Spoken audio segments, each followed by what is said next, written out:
Malheureusement, la femme était où? À l'époque, en 2014, et l'histoire, les Algériens doivent connaître ça. Il y avait un schisme au sein de sa propre famille. Il était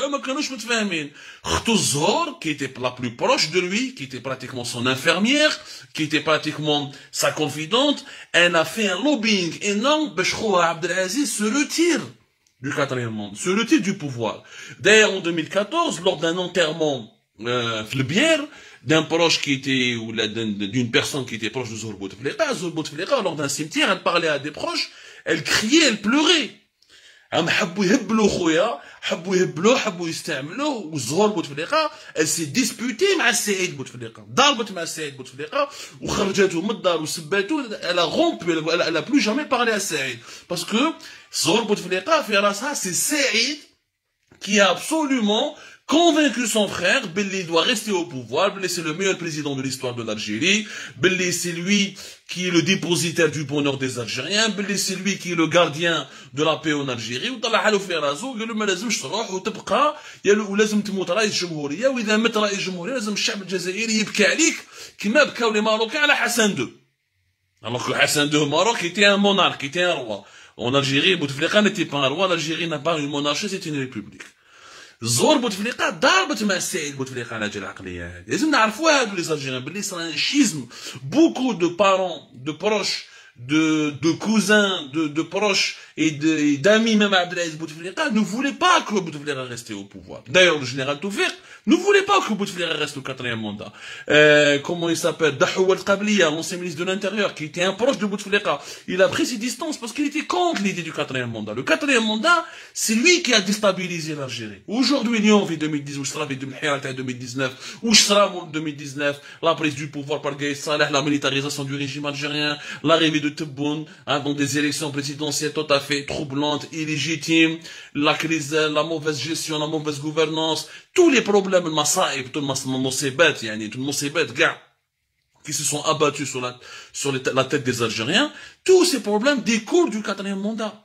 Le Ken Bouteflika s'est retiré en 2014, ou dès une transition démocratique, comme pas mal de présidents, vous auriez vu que l'histoire l'aurait pris différemment, l'histoire l'aurait jugé différemment, l'histoire l'aurait traité de manière tout à fait, les Algériens auraient même eu un autre regard sur Bouteflika. Bouteflika avait 2013-2014. Lorsqu'il voulait rester, il a fait le quatrième mandat, pour ensuite rester jusqu'à 2019, pour un éventuel cinquième mandat. À l'époque, il ne pensait pas au cinquième mandat, il pensait uniquement à mourir en tant que président. Chef al-Humriyat, Fikursi, il s'est dit, Fibello, il a tout donné pour l'Algérie. Fibello, c'est grâce à lui que l'Algérie, elle a été pacifiée. Firasso, c'est grâce à lui que l'Algérie vit en paix. Fibello, à l'époque, n'oublions pas, à les élections présidentielles de 2014, c'était pratiquement avant le choc pétrolier. Le choc pétrolier, t'as le pétrole qui a inauguré un peu la crise financière de 2014. Jamon, les élections présidentielles à avril 2014. Avril 2014, de 2013 à 2014, l'Algérie a été hyper riche. On avait, de 2012 à 2013-2014, nous avions encore des réserves de change qui étaient au-delà de 190 milliards de dollars, et pratiquement 200 milliards de dollars. L'Algérie était riche, pacifiée, la menace terroriste était contrôlée, des infrastructures ont été construites. Bouteflika Delphi l'Algérie lui doit tout. L'Algérie doit le remercier. L'Algérie doit lui dresser une statue. L'Algérie doit accepter de se soumettre à son désir de rester éternellement dans le pouvoir. Bouteflika voulait faire mieux. Il voulait battre le record de Moumedine. Il voulait rester parmi les présidents africains les plus vieux au pouvoir. Il voulait s'imposer comme l'homme qui a ramené la paix et le bonheur à un pays qui a énormément souffert pendant les années 90. Bouteflika, pour lui, l'Algérie est devenue une propriété personnelle. Ou l'être un bien privé. Bouteflika, Abdelaziz Bouteflika, ou les choufs Zaïr comme un bien privé. Il était temps peut-être qu'à l'époque de Bouteflika, s'il avait compris s'il avait adopté cette attitude, l'histoire de l'Algérie aurait été différente, mais 2014, 2019, on dit que la majorité des Algériens qui mettent, ils auraient pu lui rendre un chien hommage, des millions d'Algériens seraient dans la rue en train de le pleurer.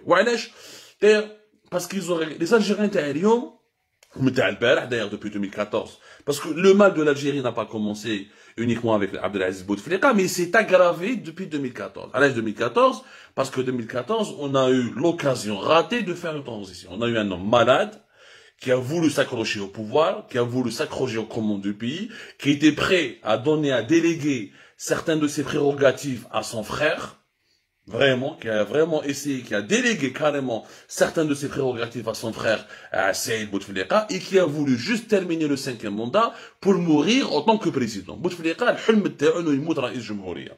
Bouteflika كيفاش كان فيه، كيفاش كان يخمم هذاك الوقت.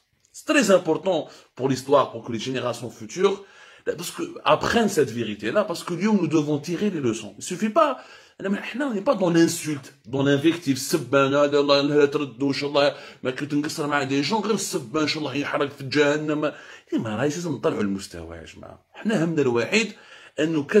comment on peut tirer, quels sont les enseignements qu'on peut tirer des épisodes tragique ou la sinistre de notre histoire contemporaine pour qu'on puisse enfin construire la nouvelle Algérie. Le problème de l'Algérie depuis l'indépendance, c'est ça, c'est l'obsession du pouvoir, les gens. C'est l'obsession du pouvoir. Maintenant, le pouvoir en Algérie, il est considéré comme un trône. Les présidents en Algérie ont des statuts qui les rapprochent des monarques. L'Algérie est une monarchie déguisée. صراحة من بومدين شادلي بوتفليقة ورواح اليوم الجيري كيطلع رئيس جمهورية تلمو مقدس في القوانين الجزائرية تلمو عنده صلاحيات كبار وتلمو في الثقافة السياسية الجزائرية نحبوا الزعيم نحبوا القائد وعندنا هذيك ليماج تاع لي زاني 70 فوق لونيون سوفيتيك بلي ان بريزيدون دوت اتر فورت دوت اتر غيد كيما بومدين ان بريزيدون دوت اتر لو ليدر وبريزيدون بارتو لي بورتري تاعو بارتو وثقافة الفخامة وفخامته اكسيتيرا. Un président de la République, quand il goûte au pouvoir, maintenant, c'est-à-dire 5 سنين ما يكفي واش يوالف البوفوار. قال لك اللي يوالف واش يقول لك البروفيرب الجيريان. اللي يوالف البنة ما يتهنى. اللي يوالف البنة ما يتهنى. C'est un proverbe algérien معروف في Alger. Je pense que beaucoup d'Algériens des autres régions du pays le connaissent. Bien sûr, Bouteflika, il a goûté au pouvoir 5 ans. Mbadi 5 ans, il a fait 3 mandats. Il a éliminé un certain nombre de généraux qui étaient contre lui. Il a domestiqué l'armée. Il a commencé à réformer le DRS. Il a commencé à se débarrasser du général Toufir, les anciens du DRS. Khlas, 2014, n'a pas voulu lâcher le pouvoir. Et c'était son erreur. Et c'était l'erreur la plus fatale. Le 4e mandat a été l'erreur fatale qu'il ne fallait pas commettre. Et ce 4e mandat, c'est ce qui a propulsé le pays dans la tragédie que nous connaissons aujourd'hui. La tragédie, l'immobilisme, la mauvaise gestion, la corruption, la répression systématique des droits de l'homme, l'impasse politique, la militarisation excessive du pouvoir. Parce que nous avions un président qui aurait pu faire une transition et partir, qui aurait pu apaiser le candidat président JDF en 2014. Ou le président aurait été élu démocratiquement. Même de manière peut-être pas très démocratique, peut-être pas très populaire, peut-être pas avec une grande participation. Mais si ce président aurait fait la transition de 2014 à 2019, ben la 2019, on aurait pu enfin, l'Algérie aurait pu enfin décoller en remettant tout en cause, en ayant de nouvelles pratiques de gouvernance. Ou ça, dans d'autres pays africains, ça. N'attendez comme un exemple. Sénégal, par exemple. Sénégal, quand on a un grand président, c'est Léopold Sédar Senghor. Sénégal, Léopold Sédar Senghor, il est resté président au Sénégal de 1960 à 1980. قعد 20 سنة كيما بوتفليقة وكان عنده 5e mandat. Il a fait 5 mandats كيما بوتفليقة pour les élections de 1978 au Sénégal. Sauf que Léopold Sédar Senghor, il a compris une chose. Chef Belli en 1980, العالم تبدل. Le monde des années 80 n'est plus le monde des années 70 ou des années 60. Donc Léopold Sédar Senghor واش صرا هذاك الوقت في 80 entre بالك بزاف لي سالجيريان ما يعرفوش الحكايه هذه ما في التاريخ مي معليش نحكوا شويه تاريخ نفيدوكم وتفيدونا نتوما ثاني واش تعرفوا لي غولاسيون 1979 صارت une tragédie كبيره dans un pays africain qui s'appelle le Libéria. Le Libéria كان عنده واحد البريزيدون اسمه ويليام ريشارد تولبرت.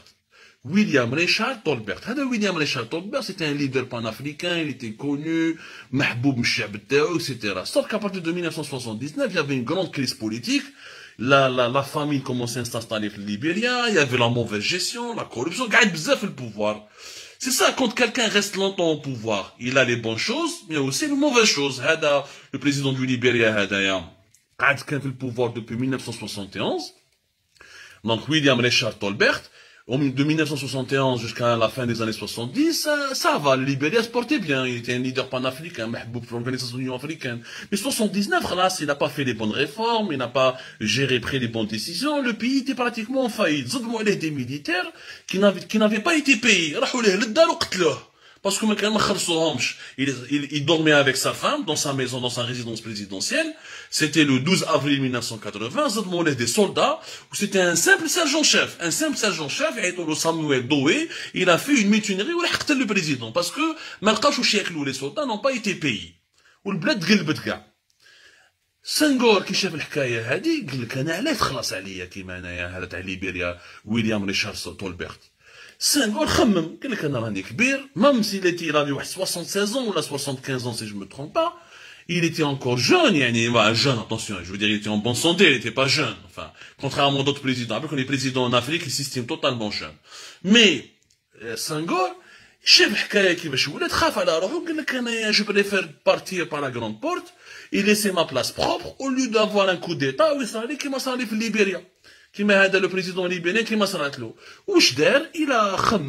il a donné le pouvoir, il s'est retiré du pouvoir, il a préparé sa démission 2 ans après son 5e mandat وعطاه son premier ministre عبدو ديوف. عبدو ديوف اللي معروف اللي كان من بعد président patron de l'organisation de la francophonie etc. et qui est resté président lui ثاني et qui a connu une transition démocratique. Abdou Diouf, si je me trompe pas, c'était de 1980 jusqu'au début des années 90. Il est resté président de la République, c'est ça, hein? Non, il est resté président de 1981 à 2000, lorsqu'il y a eu des élections démocratiques, ou là, une transition démocratique au Sénégal, et tout s'est ourlas, et ça s'est calmé, etc. Senghor a fait le contraire. Bouteflika aurait pu s'inspirer de Léopold Sédar Senghor. لو كان بوتفليقه دار كيما سنغور وفهم روحو قال انا راني مريض وشبعت وما تخلصش عليا كيما خلصت عليهم هذول قدافي ومبارك ولي برانتون arabe. Bouteflika était pratiquement le seul président arabe qui a survécu au printemps arabe en 2014. سوريا كانت في حرب، ليبيا كنشوفوا صرا قدافي، مبارك طربقوه، اليمن طربقوه. Dans les républiques, dans les pays où c'est des républiques, pas des monarchies arabes, Bouteflika الوحيد اللي سلك.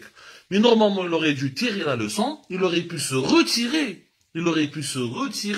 Ou il يتفاهم avec un successeur, ou il organise une transition démocratique qui m'aidera Léopold Sédar Senghor, qui m'aidera Senghor مع عبدو ديوف. Au Sénégal, اليوم حبينا ولا كرهنا, malgré ils ont des problèmes, ils ont quelques dérives, ils ont quelques dérapages. Il y a eu récemment des émeutes à Dakar en 2020, il y a eu quelques dérapages, mais ça reste l'une des rares démocraties en Afrique. L'un des rares pays qui sont démocratiques et qui sont paisibles en Afrique. Un homme, une démocratie qui essaie d'avancer. Par rapport à l'Algérie, régime militaire, sécuritaire, un président ne sait pas qui c'est qui gouverne, il a été longtemps absent, le Sénégal respire beaucoup mieux que l'Algérie. Pourquoi? Parce que le Sénégal, son président le plus vieux, le président le plus historique, encore une fois, c'est Senghor, Léopold Sédar Senghor. Il a préparé une succession, il a préparé une transition. Il a pris une retraite, il début des années 2000 en France, dans une maison en Normandie, parce qu'il était marié à une Française. Au Sénégal, il est resté paisible. Ni coup d'État, ni guerre civile, ni Walou, ni Dem, ni Walou. Voilà un exemple. Bouteflika, malheureusement, il n'a pas voulu comprendre cela. Il n'a pas voulu, il a cru que l'Algérie c'était lui. Il a cru que l'Algérie lui appartenait. On a compté comme le Bénin. J'ai voyagé avec Abdelaziz Bouteflika lors du sommet des chefs d'État africains في Kampala en 2010. D'ailleurs, l'avion présidentiel de Bouteflika, et je l'ai raconté dans des écrits, dans une chronique fait Algérie Focus, que d'ailleurs j'avais adapté sur une sorte de pièce de théâtre de la CRI à Marseille, où j'ai raconté tout ça à un public qui ne croyait pas ses yeux. L'avion de Bouteflika, il est fait à son image. Comme des documentaires à la Bouteflika, il y avait le film Carlos, où Bouteflika, il a été pratiquement représenté, parce que Bouteflika, il a négocié, il a joué un rôle dans les négociations à Carlos, lors de la prise d'otage, l'OPEP à Vienne. De chevaux Carlos, vous allez voir le film Carlos, comment Bouteflika, il est représenté, il est joué. D'ailleurs, il est cité dans le film de manière assez large et assez bien mis en valeur. c'est un mégalomane. Bouteflika, c'est son gros défaut. C'était un mégalomane. Où la mégalomanie de Bouteflika lui a obscurci sa lucidité. L'a complètement aveuglé. Zid Khor Saïd Amro, انت اكبر رئيس وانت هو الراجل وانت اللي جبت لهم الخير وانت اللي جبت لهم السلم والشعب الجزائري كما ماشي انت راهو مات وراهم ذبحوك كما ماشي انت الشعب الجزائري راهو قتلوا الشر وكذا كذا. الوغ كو خطو الزهر بوتفليقه كنقول له يا ودي يا راجل يا خويا العزيز روتير توا راك مريض خلاص 15 سنه بزاف خاف ربي احمد ربي غوتيغ توا قعد معنا في الدار شوف فاميلتك شوف صحتك يكري دي ليفر اخطيك هو ما سمعش الخو زهور اختو زهور ما سمعناش راح سمع الخو سعيد وجماعه كيما ميم قايد صالح على ليبوك راح ليه لباري كي كان مريض 2013 قال له مسيو البريزيدون انا راني معاك لارمي تا افيك توا فو دوفي ريستي او بوفوار فات لو كاتريام موندا والتوفيق انا راني معاك نقربعوه واللي راه كونطرا عليك نقربعوه. سيتي دايور Ahmed Gaïd Saleh était parmi les mobiles, parmi les catalyseurs du quatrième mandat, parmi les raisons qui ont poussé, il était parmi les plus grands lobbyistes du maintien de Bouteflika au pouvoir en 2014. Alors que si on avait connu véritablement une transition à cette époque-là, qui avait coïncidé avec le choc pétrolier, on aurait un nouveau président, moins malade, plus jeune, qui aurait pu travailler, il aurait pu faire les réformes économiques, les réformes politiques. En 2019, une nouvelle élection démocratique, on aurait connu un décollage, un pays plus ou moins ouvert, stable, plus tolérant, avec une nouvelle économie, avec une possibilité d'aborder l'avenir autrement. On l'a pas fait. On l'a pas fait. Alors que d'autres pays africains l'ont fait, comme le Sénégal. Comme le Sénégal, la Libéria. Libéria, il a connu énormément de guerres civiles. Comme le président de la Libéria, il a été assassiné en 1980 par l'ancien Jean-Chef. Mais Libéria, il a été stabilisé de 2006 à 2018 grâce à une femme, une présidente. Ellen Johnson Sirleaf. Ellen Johnson Sirleaf, elle a dirigé donc le Libéria pendant 2 ans. Et pendant ces 12 longues années, c'est une économiste qui a été formée aux États-Unis, elle a stabilisé le pays, elle a ramené la paix, elle a lutté contre la pauvreté, etc. Elle s'est retirée le pouvoir. Elle s'est retirée. Je ne veux pas garder le pouvoir. Il faut que mon pays connaisse d'autres présidents. Il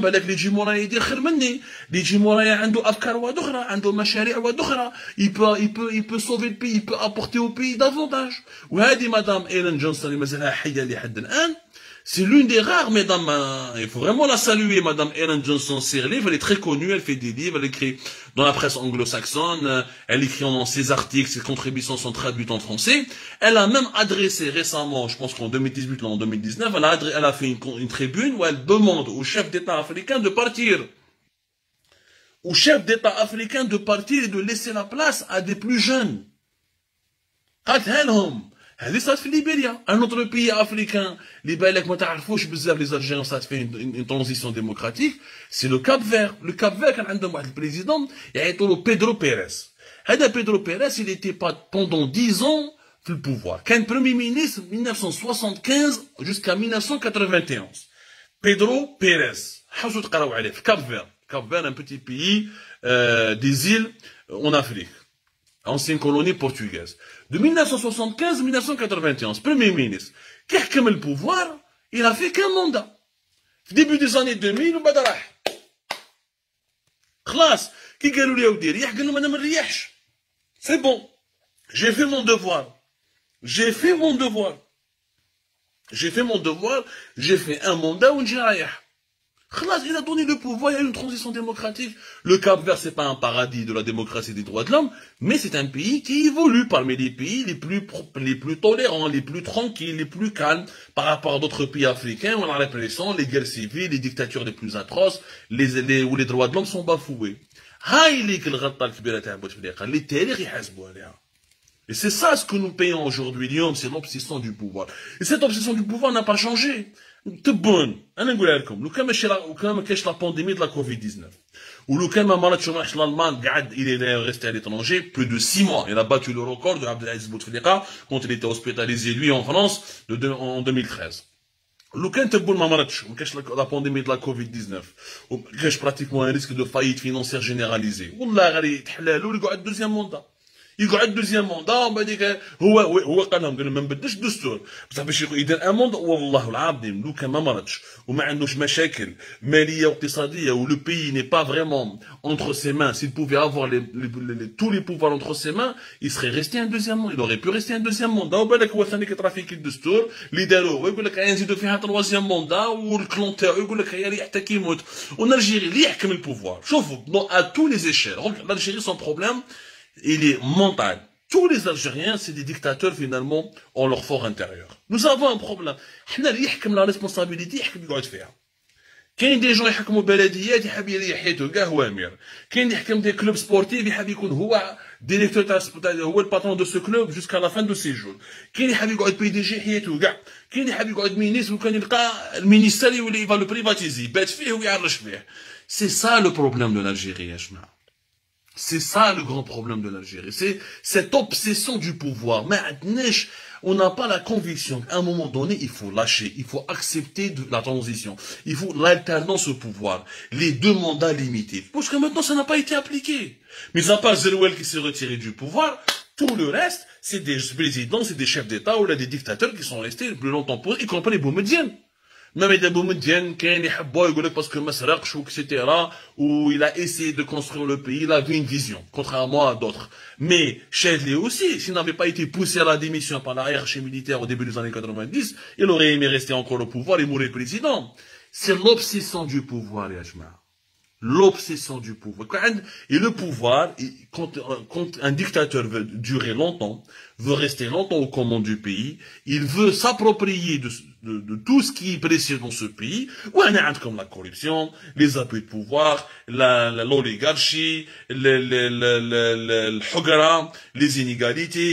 Plus le pouvoir dure, plus un président dure longtemps, plus comment ça s'explique? Plus un homme reste longtemps au pouvoir, plus son clan se constitue, ça coule, sa famille en profite, c'est de la corruption. On appelle ça l'usure du pouvoir et l'aveuglement du pouvoir. Les États-Unis d'Amérique, qui ont une constitution où il y a 2 mandats présidentiels, pas plus. 4 ans ou 3. Elle a 4 ans. Parce qu'elle a Belham, mais les États-Unis d'Amérique, ils ont eu des grands présidents qui auraient pu peut-être reproduire. Obama, c'était un grand président. Lequin, dans un autre pays du monde, il aurait pu demander. Il y a beaucoup d'Américains qui auraient aimé que Obama reste, mais les Américains ont un dogme. Mettre Gouach fait le pouvoir plus de 8 ans. Voilà, c'est important parce que Lequin, les 8 ans, le pouvoir, tout ce qui a été de bien accompli, bien fait, va être gâché par les abus. Parce que, une fois que tu restes longtemps au pouvoir, tu te permets des choses. Tu ne deviens plus président, tu deviens un roi. Et tu vas considérer que tout t'appartient, que le monde entier est redevable, que le pays est à ta merci. Ouais, la corruption, les dérapages, tous les fléaux politiques, la démocratie américaine a compris cela. C'est normal.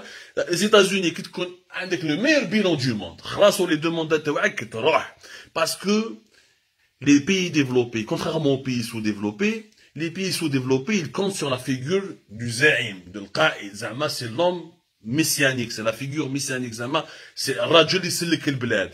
Alors que les pays, les grandes nations se sont faites, pas par des individualités, mais par des collectifs. Par des dynamiques collectives. Ce sont des dynamiques collectives. Les États-Unis d'Amérique n'ont pas été libérés uniquement par George Washington. Il y avait George Washington, Thomas Jefferson, et Benjamin Franklin, et tout un courant, tout un groupe, tout un collectif qui a construit les États-Unis d'Amérique. La même chose, les grands pays développés. Attendez, au Japon, c'est quoi? Le Japon, l'empereur, il est pratiquement sacré. Parce que c'est la dynamique collective. C'est la dynamique collective qui est toujours privilégié dans les pays développés. C'est pour ça qu'ils sont des pays développés. Il dit un bilan positif,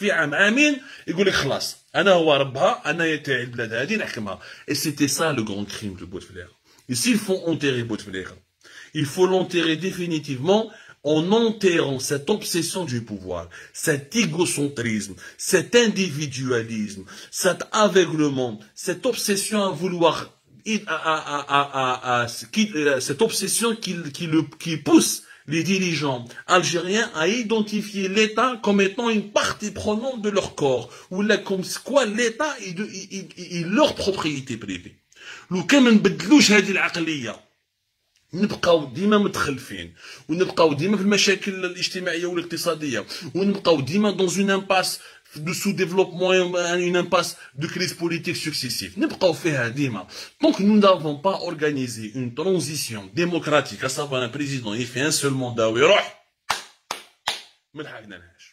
ما لحقنا دونك ما نديروش هذه لا ترانزيسيون. دونك nous n'avons pas connu une telle séquence. يجي ان بريزيدون يقعد 5 سنين bon ولا mauvais يمد المفتاح يعاود la clé du pouvoir il la donne à son successeur de manière pacifique fair play il accepte de partir ويروح.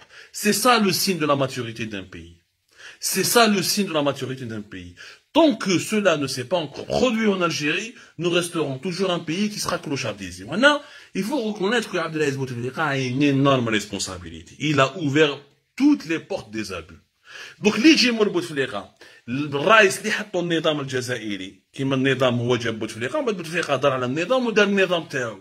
Donc n'importe quel président algérien va vouloir faire comme Bouteflika. Va vouloir durer comme Bouteflika. Parce que Bouteflika il a ouvert les portes des abus. خلاص. Le rôle, le rôle du peuple, c'est d'être un barrage au projet totalitaire. Il faut qu'on ait la culture de l'alternance au pouvoir. Il faut qu'on ait la culture que le pouvoir est collectif, n'est pas individuel. نخرجوا على تاع الزعيميزم، ماهوش الزعيم اللي يجي يدير بلاد يديروها une société civile, des élites, نخب يديروها des groupes sociaux, une dynamique collective, ماشي des dynamiques individuelles. Il faut enterrer avec Bouteflika ce grand défaut de l'âme algérienne, de la culture politique algérienne, de la mentalité politique algérienne. C'est ça, يا جماعة, qu'il faut absolument enterrer.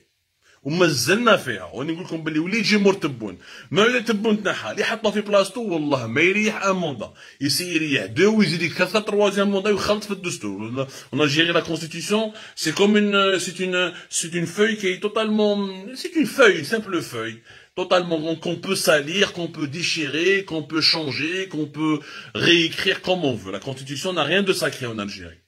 لازم هذه la mentalité politique. لازمنا يجينا un dirigeant politique, يجونا des dirigeants politiques qui acceptent dès le départ باللي ils sont là pour un mandat limité, que le pouvoir ne leur appartient pas, qui vont le rendre à la fin à leurs successeurs, qui seront désignés par le peuple et uniquement par le peuple, juste pour le bien et de l'intérêt de l'Algérie. هذاك النهار يا جماعة نقدروا نروحوا بعيد. Je termine cette émission par beaucoup de commentaires, par une réponse à beaucoup de nos commentaires. Il y a des gens qui m'ont interpellé sur les 128 morts en Kabylie. Il y a des gens, les 128 morts en Kabylie, je n'ai aucune leçon à recevoir. Je suis le premier défenseur de la culture berbère, du printemps berbère. J'ai toujours été pour l'organisation de procès, de poursuites judiciaires, pour qu'on ouvre le dossier à les 128 morts, pour qu'on réclame des jugements concrets, mais je vous signale que les principaux responsables et acteurs de cette histoire sont maintenant morts. عندك نور الدين يزيد زرهوني، عندك عبد العزيز بوتفليقة، عندك le général major Ahmed Boustela, هادو كاع ماتوا، كاين بقى غير توفيق qui est encore en vie, il y a encore et certains aux responsables de l'époque, notamment au sein du DRS, de l'ex-DRS. Je suis pour l'ouverture de procès, je suis pour qu'on ouvre une enquête judiciaire sérieuse, pour qu'on comprenne ce qui s'est passé réellement pendant les événements de 2001. Je n'ai absolument aucune leçon à recevoir là-dessus. J'en ai parlé dans plusieurs de mes articles. J'ai même dit qu'il faudra rendre le printemps berbère, il faudra qu'il soit une fête nationale, qu'il faut ouvrir ou la construire un mémorial pour rendre hommage aux victimes, qu'il faut en parler tout le temps, qu'il faut faire des débats, qu'il faut que ce soit enseigné dans les écoles, dans les universités, qu'il faut les chercheurs, les historiens. Maintenant, on n'est pas là pour criminaliser. On a fait 2001. La plupart, les plus grands acteurs, l'ancien patron de la gendarmerie nationale, l'ancien ministre de l'Intérieur, l'ancien président de la République, on met tout. Donc, je fais un moment la criminalisation des personnages qui ont participé directement ou indirectement à cette séquence triste de notre pays ne servira à rien. Nous sommes maintenant dans la pédagogie. On doit être dans l'enseignement. On doit être dans une exigence de vérité. Il faut savoir comment écrire l'histoire pour que cela ne se reproduira plus, ou pour que cela ne se reproduise plus plutôt, donc pour les générations futures. Voilà ma réponse. Yannis el Khair. Al-Hkayat al-Printemps berbère de 2001, et je vous rappelle qu'il n'y a pas eu que des morts en Kabylie. Avant l'arrivée de Bouteflika, on avait connu la décennie noire. Il y avait des centaines de morts par jour à travers toute l'Algérie. Donc il y a eu 128 morts en Kabylie. Il y a eu d'autres wilayas pendant la décennie noire où il y avait 200, 300, voire 400, 500 morts par jour. Donc il faudra il faut pas qu'il y ait il faut pas comme le français, hiérarchiser les mémoires. Les victimes de la Kabylie ne sont pas meilleures que les victimes des autres wilayas du pays, et les victimes des autres wilayas du pays pendant la décennie noire ne sont pas meilleures que les victimes de la Kabylie. Il faudrait qu'on traite ces dossiers-là avec de la pédagogie, avec le débat, avec un dialogue, avec l'objectif d'enseigner ça dans l'histoire, parce que condamner des gens à la prison 20, 30 ans après, ça ne servira à rien, ça ne va pas réhabiliter les victimes, ni calmer les douleurs ou les chagrins. Nous voulons que cela ne se reproduise plus. Et ça doit être dans l'enseignement de l'histoire.